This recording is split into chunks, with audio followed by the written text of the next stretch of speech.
संप्रति शास्त्रकारा निश्चयनयोः हि उपादेय विकल्प ज्ञान रहिताः। अब यहाँ शास्त्रकार आचार्य भगवान ये कह रहे हैं निश्चय से हे उपादेय का विकल्प ज्ञान भी रहित हैं, अर्थात निश्चय से हे और उपादेय का जो विकल्प करने वाला ज्ञान है वह भी नहीं करना चाहिए। निश्चय में इस प्रकार के विकल्प नहीं होते। तथा से संसार मुक्तियो मुनिना बोधि दुर्लभ भावना कार्य निरूपयन्ति। जब अपन निश्चय से देखते हैं तो अनुभव रूप अवस्था रहती है, तल्लीनता रूप अवस्था रहती है, तो वहाँ हे और उपादेय के विकल्प भी नहीं रहते हैं। जब व्यक्ति उस अवस्था से कहीं छूटे, उस अवस्था से गिरे, तब सविकल्प दशा में आए, तब उसके अंदर में हे उपादेय विवेक उत्पन्न होने लगता है। तो सविकल्प अवस्था में ही उपादेय का विकल्प संभव है, निर्विकल्प दशा में कुछ भी नहीं हुआ करते हैं। संसारे तथा से संसार मुक्ते मुनिना, उसी प्रकार से मुनि को संसार के नाश हेतु बोधि दुर्लभ भावना कार्यति, बोधि दुर्लभ भावना को करना चाहिए इति निरूपयन्ति, ऐसा यहाँ निरूपण करते हैं। एवं जायदिनानं हेमवादेयं निच्छेदति चिन्तित जदि मुनिबोहिं संसार विनाशनाठाय।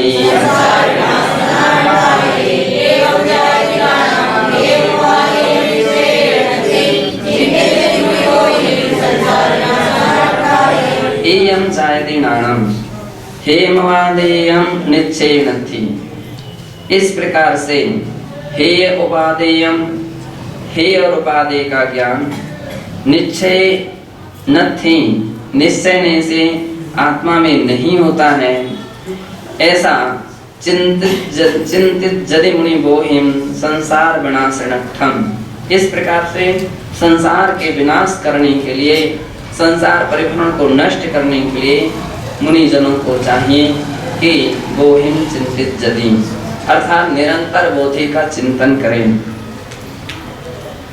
सर्वोदया टीका। एवं इस प्रकार से स्वाद्रव्यम शुद्धात्म रूपम उपादेयम इति निर्णयः सम्यक ज्ञानम, स्वाद्रव्य शुद्धात्म रूप है वह उपादेय है, ऐसा निर्णय करना सम्यक ज्ञान है। इति प्रतिपादित तथ्यानुसारम, इस प्रकार से प्रतिपादित तथ्य के अनुसार हेयम उपादेयम नाणं जायति सामान्य व्यवहारे यत् सम्यक ज्ञानम भवति, सामान्य व्यवहार में जो सम्यक ज्ञान होता है, हितानित प्राप्ति परिहार समर्थम सत् प्रमाणम अपि अभिधीयते, हित की प्राप्ति अहित का परिहार में समर्थ जो है वही सत् प्रमाणम सच्चा प्रमाण है, ऐसा अभिधीयते कहा गया है या जाना जाता है। तस्य साक्षात फलम अज्ञान निवृत्ति, और ज्ञान की सबसे बड़ी उपलब्धि क्या है? अज्ञान की निवृत्ति है।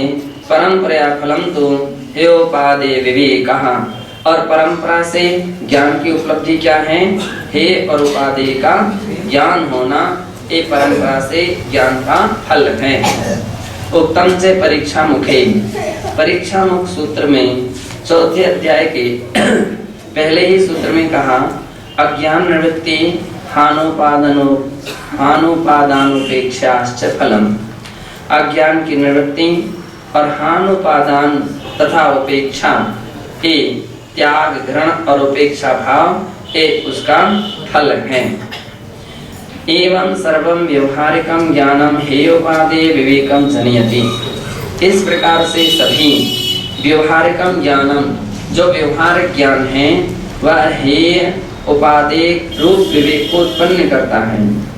एवं अध्यात्म क्षेत्रे सम्यक ज्ञानेन स्वाद्रव्यम आत्मेव उपादेय इति निर्णयो भवति, इसलिए आध्यात्मिक क्षेत्र में सम्यक ज्ञान के द्वारा स्वाद्रव्यम आत्मा एव, स्वाद्रव्य क्या है? अपनी आत्मा ही है, और वही उपादेय, वही उपादेय है, इति निर्णयो भवति, ऐसा निर्णय होता है। एतत् सम्यक् ज्ञानं व्यवहार निश्चय न्यायाश्रित्यत्वात् द्विधा।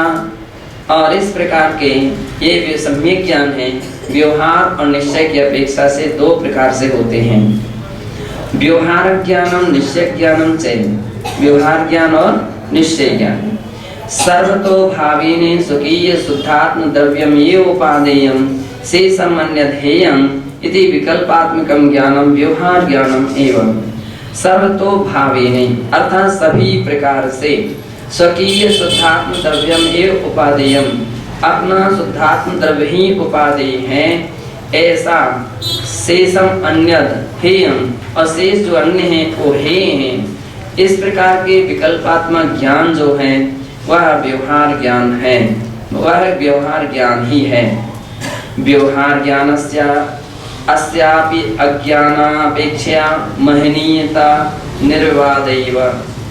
यह व्यवहारिक ज्ञान यानी विवेक ज्ञान जो है हे उपादेय का ज्ञान है, वह भी अन्य ज्ञानापेक्षा, अन्य ज्ञान की अपेक्षा से महनीयता निर्वादैव, विशेष करके महान दृष्टि से अगर अपन देखें तो निर्वादित है।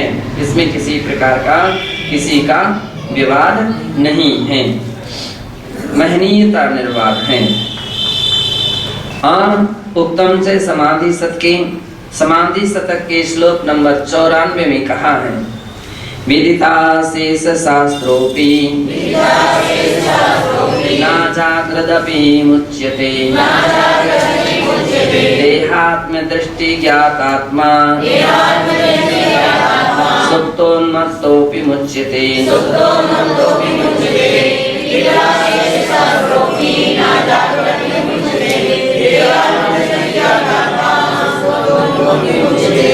विदिता शेष शास्त्रोपि, जिसने बहुत सारे शास्त्रों को जान लिया है, तो ऐसे बहुत सारे शास्त्रों को जान लेने के उपरांत भी ना जागृत अभी मुच्यते, आचार्य महाराज कह रहे हैं कि उनको जानने के उपरांत भी जो जागृत नहीं हुआ है, अर्थात देहात्म दृष्टि ज्ञातात्मा, देहात्म दृष्टि रखता है, देह में आत्म दृष्टि रखता है, शरीर में आत्म बुद्धि रखता है, वह ऐसा आत्मा जो है कौन, जो शास्त्र शरीर में आत्म बुद्धि रखता है, वो तो सुप्तोन्मत्तोऽपि मुच्यते।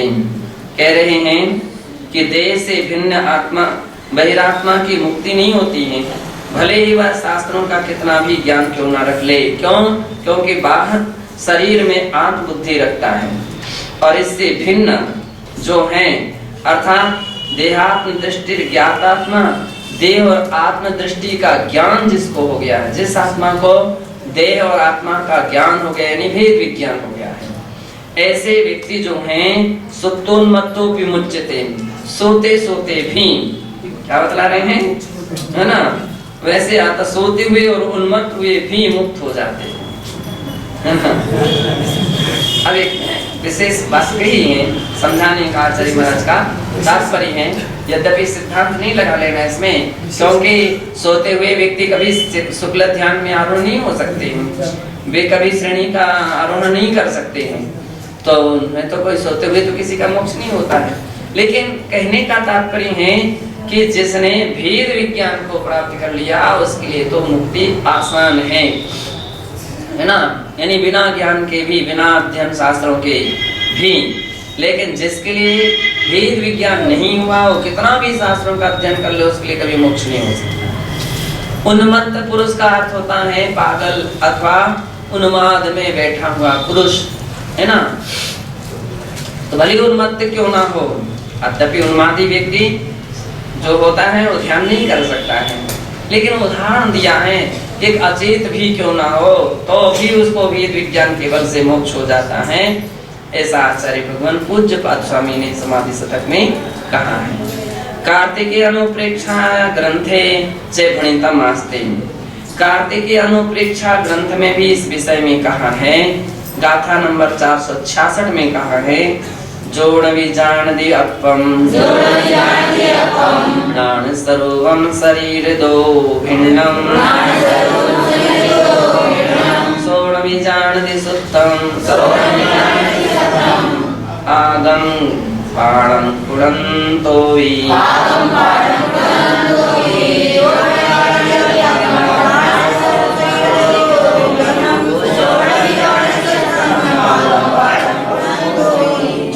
जानति अपम णाण सर्वम शरीर दो भिन्नम णाण सर्वम अपम ज्ञान स्वरूप जो अपनी आत्मा है उसको शरीर दो भिन्नम शरीर से भिन्न न भी जानती जो नहीं जानता है सो न भी जानती सत्थम आगम पाठम कुणंतो भी वह व्यक्ति तो आगम पाठ को करता हुआ भी कुछ भी शास्त्र को नहीं जानता है ऐसा जानना चाहिए ऐसा समझना चाहिए। भले उसने एक भी शास्त्र नहीं पढ़े एक भी शास्त्र नहीं समझे एक भी शास्त्रों का ज्ञान नहीं प्राप्त किया क्यों उसको भेद विज्ञान नहीं होगा। अब भेद विज्ञान जब तक व्यक्ति के लिए नहीं होगा तब तक शास्त्र पढ़ने से क्या फायदा है। शास्त्र इसलिए पढ़े जाते हैं कि व्यक्ति के लिए भेद विज्ञान हो जाए कि पर पदार्थ मेरे नहीं हैं और मैं पर पदार्थों का नहीं हूँ ऐसा यदि व्यक्ति के अंदर में भेद विज्ञान हो जाए तो स्वाध्याय करना उसका सार्थक है सफल है। और भेद विज्ञान नहीं हुआ तुम कितने भी पाठ करते रहो हैं कितने भी शास्त्रों के पाठ कर लो उससे कोई फायदा नहीं है। भेद विज्ञान होना चाहिए। आचार्य देवसेन कृते आराधना सारे च वर्णितम आचार्य देवसेन कृत आराधना सार की गाथा 111 में भी इस बात का वर्णन किया है और वहाँ कहा है ऐकुणौ तवं पालेयु संयमं पडौ शयलसत्थायिं जान झावैयप्पा खोजिणो भणई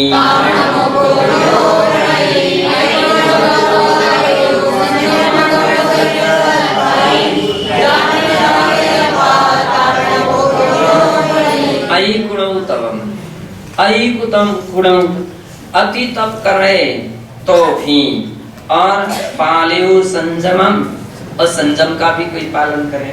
अयुकुण उसमें शब्द ही लगाना अति संयम का भी पालन कर ले। पढ़ऊ शयल सत्थाइम और अति रूप में सकल शास्त्रों को भी पढ़ ले लेकिन जान न झावई अप्पा जब तक आत्मा का ध्यान नहीं करता है ताम न मोक्षो जड़ो भ्रणई तब तक उसको मोक्ष नहीं हो सकता ऐसा जनीन्द्र भगवान कहते हैं। तथा से तत्रैव प्रतिपादितम उसी प्रकार से वहीं अर्थात आराधना सार के गाथा 54 में भी प्रतिपादित किया है। वहाँ कहा है सर्वं चायं काहो विषि अहिलस्ससे गहीय सन्नासो चैतो सर्वं अहलं दंसनानं तवं कुणसी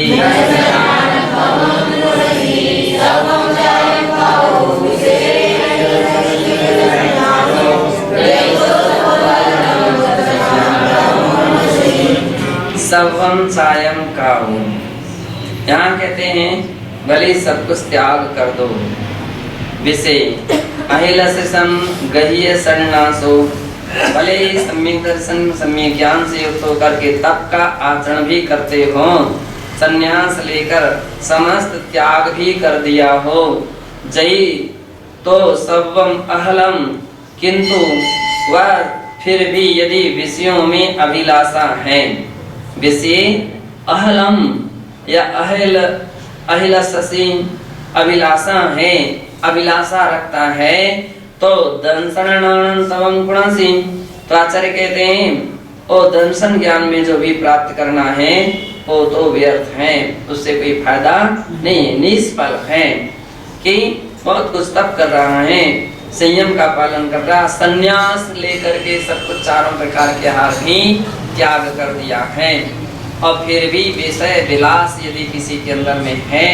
विषयों में आनंद मना रहा है विषयों में अपना उपयोग लगाए हुए है तो आचार्य कहते हैं उसका वो सब त्याग करना अथवा इस प्रकार की तपस्या करना भी निरर्थक है। उससे उसकी कोई उपयोगिता या उसकी कोई सफलता नहीं है। निश्चय ज्ञानम तो स्वस्य सम्यक निर्विकल्प रूपेण वेदनम। निश्चय ज्ञानम तो, निश्चय ज्ञान तो स्वस्य सम्यक निर्विकल्प रूपेण वेदनम, अपनी ही आत्मा का निर्विकल्प रूप से संवेदन करना है। निश्चय ज्ञान किसे कहते हैं? अपनी निज आत्मा का निर्विकल्प रूप से संवेदन करना, ये निश्चय ज्ञान है। एतस्य निश्चय ज्ञान से साधकम पूर्वोक्त सम्यक ज्ञानम, और इस प्रकार के निश्चय ज्ञान का साधक पहले कहा हुआ पूर्वोक्त सम्यक ज्ञान यानी व्यवहार सम्यक ज्ञान है। एवं सिद्ध्यति, इससे ये बात सिद्ध हो गई कि यद बहिरंग परमाभ्यासेन आभ्यंतरे स्वसंवेदन ज्ञानम यत् तद एव परमार्थतया निश्चयेन वा सम्यक ज्ञानम।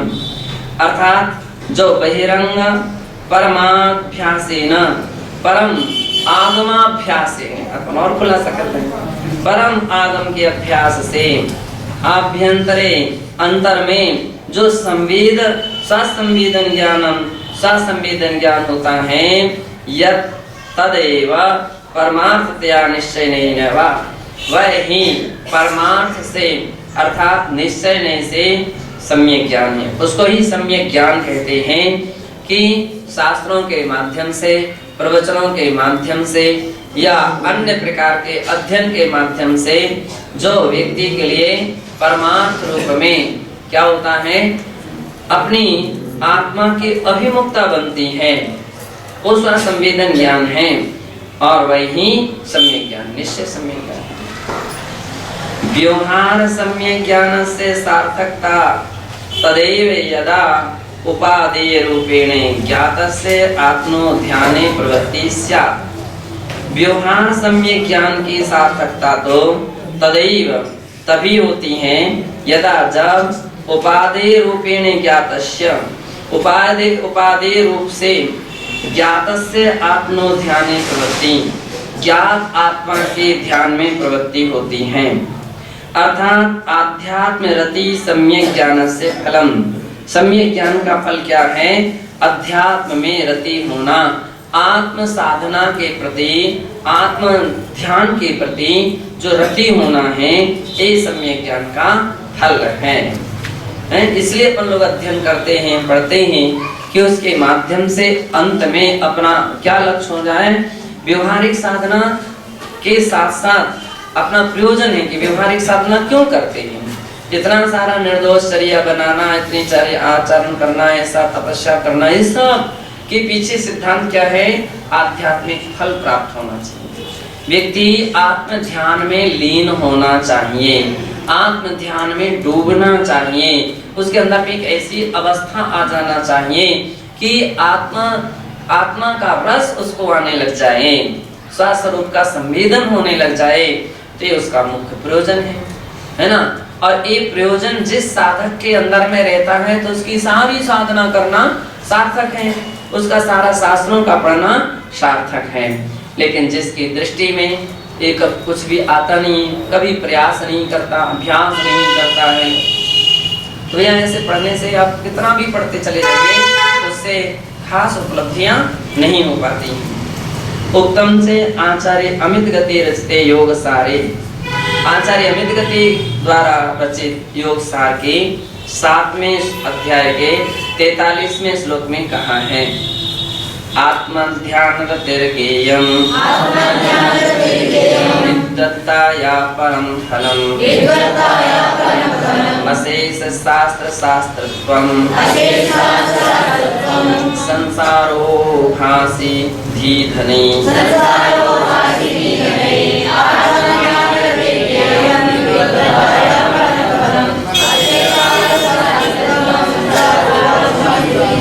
कह रहे हैं अध्यात्म रति गेयम विद्वत्ता परमं फलम, आत्म ध्यान में रति होना, आत्म ध्यान में रुचि होना ही यह विद्वत्ता या परम फलम, विद्वत्ता का परम फल है। अशेष शास्त्र शास्त्रत्वं शास्त्रत्वं अशेष, यानी सभी शास्त्रों पर अधिकार होने को तो विद्वानों ने क्या संसारो अभी अभासी धीधनी, संसार कहाँ है, अधिक शास्त्रों पर अधिकार होने को भी विद्वानों ने सांसारिक प्रवृत्ति का एक अंग कहा है। क्यों? अधिकांश लोगों के लिए शास्त्रों का अध्ययन होने के बाद, शास्त्रों का ज्ञान होने के बाद क्या होता है? अभिमान जगने लगता है। क्या जगने लगता है? अभिमान आने लगता है। मैं इतना बड़ा विद्वान, मैंने इतना अध्ययन किया, मेरे लिए इतना ज्ञान है, ऐसा अभिमान आने लगता है। और दूसरी समस्या क्या होती है? ख्याति पूजा लाभ की भावना जगने लगती है। प्रायः करके बहुत कुछ ऐसे लोग रहते हैं, थोड़ा सा कुछ पढ़ने के उपरांत उनकी भावना बन जाती है, बनने लगती है। हम भी अपनी कोई पुस्तक निकालें, हमारे नाम से भी कोई पुस्तक निकले हैं, तभी तो व्यक्ति समझेंगे कि विद्वान हैं, पढ़े लिखे हैं, ज्ञानी हैं। तो अब जब बिना उसके तो परिचय नहीं हो पाएगा, तो कोई व्यक्ति के लिए वो पुस्तक देंगे, देखो हम इतने बड़े विद्वान हैं, हम इतने बड़े ज्ञानी हैं। तो अधिकांशतः ऐसे भी लोग हुआ करते हैं कि जिनका अध्ययन भी सम्यक प्रकार से नहीं हो पाता है, परिश्रम भी सम्यक प्रकार से नहीं हो पाता है। कितने सारे लोगों को देखा जाता है, इनका उनका यहाँ वहाँ उतार करके रख दिया, विषय का विश्लेषण भी व्यवस्थित नहीं हो पाता है। भाई अब प्रश्न आता है कि पुस्तक निकालने की क्या आवश्यकता पड़ गई है आपको? कौन सी आपने नई उपलब्धि प्रदान की है, नई खोज दी है, नया शोध दिया है, वैसे क्या ऐसी अच्छी बात कर दी है आपने कि जो आपकी पुस्तक में एक विशेषता आए? तो बहुत कुछ लोगों को देखा जाता है ऐसा कुछ भी नहीं निकलता है ना। तो फिर ऐसी पुस्तक लिखने से क्या उपलब्धि रही? केवल क्या झलक रहा है? केवल ख्याति पूजा लाभ प्रशंसा की भावना झलकती है। उनकी पुस्तकें निकली, उन्होंने इतनी पुस्तकें निकाली, उन्होंने उनका इतना प्रकाशन, हमारा भी तो कुछ होना चाहिए, हम भी तो कुछ करके जानते हैं, हम भी तो कुछ कर सकते हैं, ऐसी भावना देखिए। तो ऐसी भावना नहीं होना चाहिए। आज इस दिशा में अपन लोग देखते हैं कि अपने संघ में माताजियों की बहुत बड़ी अच्छी उपलब्धि है कि बहुत कुछ समझते हुए पर भी, जानते हुए पर भी व्यक्तिगत शास्त्र पुस्तक प्रकाशन में उनका कोई अभिप्राय नहीं होता है ना। और ज्ञान का उपयोग करते हैं तो क्या जो भी अपना प्रकाशन हो रहा उसमें हम कितना सहयोग कर सकते हैं, कितना हम करेक्शन में सहयोग कर सकते हैं, कितना मैटर सेटिंग में कर सकते हैं, कितना सामग्री जुटाने में कर सकते हैं, आदि आदि ये उपलब्धि है।